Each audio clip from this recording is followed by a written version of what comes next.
Hey everyone, this is Tim from Your Six Studios. Today in the studio, I'm going to show you how to add a non-Steam game to your library. So let's go on over to library right here and go down to the bottom left. It says add a game, and we can go to add a non-Steam game. Now, they might not show up under this list. So I got like the Elder Scrolls Online I want to add, and I don't see it under here anywhere. So I want to go to browse.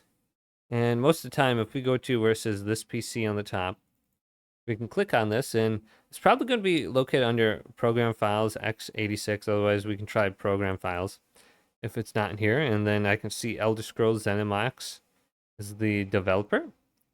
And then when I click into here, I need to find the game startup application. So you might have to go through it a little bit and just find out where it is, but it's going to be like something like this one might just be ESO.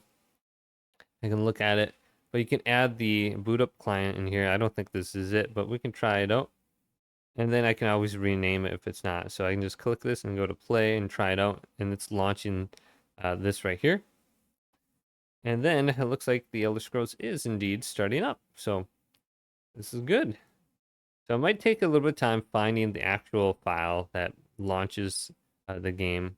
So if you know what that is, you can just trace the path back. So hopefully this video did indeed help you out. If it did, leave a big thumbs up and subscribe my channel down below.